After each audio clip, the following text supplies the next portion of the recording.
Look at my Star Trek toys! What's up, everybody? Welcome back to Look at My Star Trek Toys. It's a little show where I show my buddy Mike Star Trek toys. Yeah. And today we have some amazing new custom figures in the Playmate scale. So not only are they new figures that we have not shown you before, we have a new artist who reached out to us. Where, Mike? I know it. Look at my Star Trek toys at gmail.com, Keith.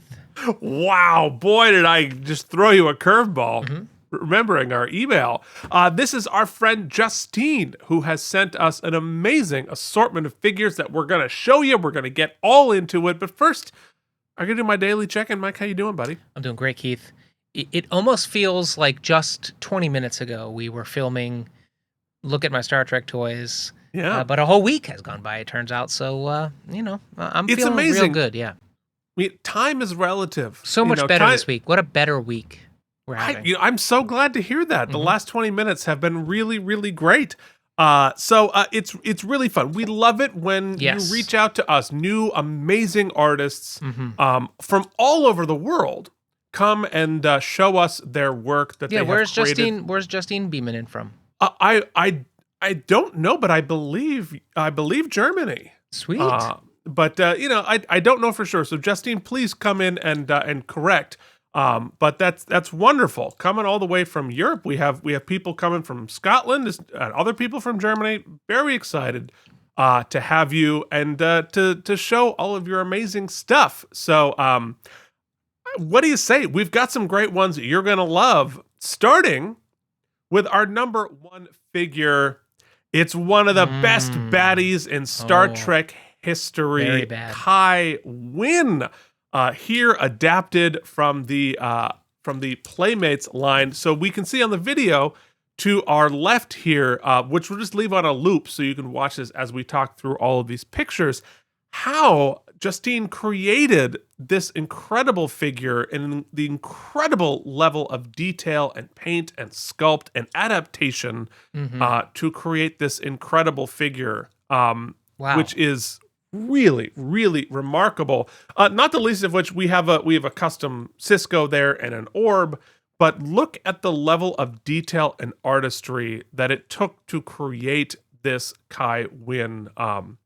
Looking like Louise Fletcher, looking like she's up to no good. Oh yeah, clearly a bit of a scowl. Wow, that original figure that she adapted. Right? Do you remember who that is? That's Lookatmystartrektoys Troi. Yeah, that's nuts. It doesn't even kind of that's nothing close to the Kai. And doing all of that hand paint work to create that and sculpt. I mean, clearly Justine has incredible talents as an artist to create this. I'm not going to talk to you about what that book is. We're going to get to that later, Mike. No spoilers for Mike. Okay. All right. But clearly there with Gul Dukat, just an incredible work. Also, Justine's photography is really excellent. Just capturing, because, what's the point in doing all this work to create this amazing figure if you don't photograph it well? Right. You can see all of Justine's work as well as more behind-the-scenes explanations on Instagram, right there below on your screen, at Custom Playmates. So you can see all that she is doing. Just really remarkable work. We hate her so much, and I believe that is also your artwork. Done in the sketch. The sketches there. Also, I tell you what, that is a type of art that I just can't do. I cannot draw like that. My brother can do it. I do some types. I cannot do that. It's really, really cool. Next up, of course, is Nurse Ogawa from the Next Generation. Dr. Crusher's number one here. Another incredible figure. Here, and you can see how it was adapted from a Keiko head and then completely sculpted. I wonder what you're sculpting with in order to create. I mean, that level of hair detail is incredibly difficult to do. And so a Dr. Crusher body from the Generations line with the uniform that didn't exist, and yet being able to sculpt out all of the hair. extra generation Look stuff. at how good the hair is. Honestly, the hair is the most impressive part. It's extraordinary.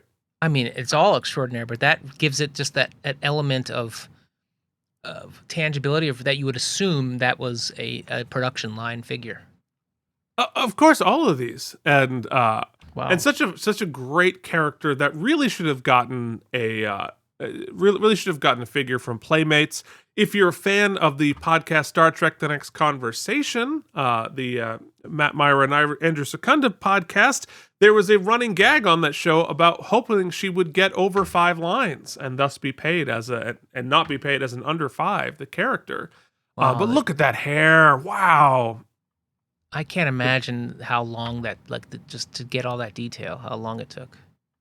Really, just extraordinary. Wonderful. Incredible work. And I don't see a lot. I have seen some Nurse Ogawa figures. I haven't seen a lot of them. So really, fantastic work. Again, you can see more of this at Custom Playmates right on your Instagram. Next up, Mike. Ooh, Bowen! There it is. Mike's got to call out the Bolians. Now, so Mike, if you were to, let's say you got a little shaggy. Okay. On the Enterprise D, and I know how much you think about this, how much you care, and you needed to tighten it up top. Where would you go? The barber shop? That's right. That is Mott the Barber. Oh, okay. That makes a lot of sense. Next Generation, the chatty barber from Next Generation does a few memorable Wow, that's episodes. so good. Right? There's no Bolian. Now, Justine, if you're watching, and I would hope you are, reach out again at that email address. lookatmystartrektoys would like to purchase a Bolian. I need a Bolian, Keith. Yeah. I mean, Mike, it's one of Mike's favorite alien races. I say it all the time. It's my catchphrase. I don't know if it's whatever that means. I really would, and I'm being serious. I would like one. I don't know how much it would. I can't imagine it's cheap to ship from Germany, so I will happily front that cost. But I would love a Bolian if you have one to spare. Build one. I took a lot of work to build that Bolian. Perhaps she has one that she messed up extra? On. Yeah, just one she kind of biffed. And I could you have like a biffed budget Bolian you can get your hands on? Like a dented can one. Gotta be some spillage somewhere. Yeah. That would be cool. Oh, and again, I don't know if there's any Playmates figures with, heftier legs like that. So the amount of sculpt work to get the body type correct there was no joke, as well as the layering of the paint to get because it's not just a flat blue. No, there's texture. It's really good. There's lots of different colors and textures, and then you can see giving Picard a little trim from the series, and there's this shot from, and like to go back to the regular shot, because I think the layering of the paint is really, really good, because if you see on the actual Bolian mold, the actual person, there's a little bit of green under the blue in the texture of the skin, which is reflected on the figure. So not only do you sort of recognize that, so there has to be like a layer of green and then blue sort of over it, I would assume. One thing I have to say, Keith, yes, Keith and I, we mention this often. We are not, I'm not a visual, I'll speak for myself. I'm not a visual artist in any sort of way. I can't paint. I can't draw. So painting blows my mind, but straight lines on painting does more than blow my mind. It seems like magic to me. That's true. That you could ever separate, even if I tape things perfectly and I try to paint the wall, I can't do it. There's bleed. No. It never works. So the fact that you can detail this and the lines be straight, it really does blow my mind. I mean, they said that the I forget what artist it was, who was like test for his apprentice artist was just draw me a perfect circle. Yeah. Because that's where it gets really, really hard. So and also like not only just the painting, right? But I imagine that you don't just go to the store and buy Bolian blue, right? You have to mix it properly. You have to match it. It's the whole process is. I mean the the bullion stores are hard to get to these days Yeah. because retail is kind of dead. Yeah, So that's true. that's hard to find a bullion store. All right. So next up is one of my when I emailed Justine about this, like, not only are your figures great, your selection of figures is fantastic because to make a figure out of Troy's ridiculous workout outfit Yeah, is really kind of spectacular here. I should have put the pictures in a different order because at the end of this line we're going to see screenshots from the episode. It is one of the most ridiculous scenes in Star Trek history where they're just having a chat doing the most ridiculous workouts in the world. Very much that movie with Jamie Lee Curtis and Yes. John Travolta, that bizarre scene from the 80s. Yes. It was the 80s were a weird time, folks. Watching the cut down is really interesting too. I'm also terrified watching but you can see more of the unbelievable behind the scenes work to create this. Wow. I mean, I could watch the behind the scenes video on how this happened for hours. Just building out the textures in these ridiculous costumes. One of the things that I think Star Trek has always done in a hilarious fashion, and that is civilian clothes. Civilian clothes on Star Trek are always ridiculous. And this does not disappoint. Look at all the extra work on the hair from these Playmates sculptures, because You know, aside from the slightest bit of texture, which I actually prefer to the sort of smooth plastic of the Playmates, you could never convince me that wasn't real. No, I mean it's absolutely perfect. And all right, so there it is in real life. Wow. Wow. This was a scene on Star Trek. It's crazy. And what's also crazy is looking at it now, because I haven't ever really thought about this. This is a redress, I believe, of the hallway. They just put a mirror up in the middle of the hallway and made that the workout room. It's giving me Gem and the Rockers vibe too. Do you ever watch Gem, Keith? I don't think I ever watched a full episode, but I'm aware of Gem and the Rockers. I was a big fan of Gem. It was Gem and the Rockers and the Misfits. Oh, sure. We are the Misfits. We're gonna get it. Also difficult from a production angle to have a mirror and not get the camera shot in it. I mean, so much effort in all of this to create this absolutely ridiculous. Yeah, but there's a whimsy in that choice. Like you said, the selection is it's so tongue in cheek that it's really pretty great. But that's what I love about Justine's choices on which customs to do, because it's like, again, whimsy is the right word. Like, this is such a fun. Oh, I don't know if they have the shot of them doing what they did, like their feet together. It's bananas. Wow, Bananas. that's really cool. So right, but she sits like that. Yeah. This, like the shot of the two of them with their feet together, like they're having some sort of a crotch conversation. Like, that's in the episode. They actually do that. Wow, that's really cool.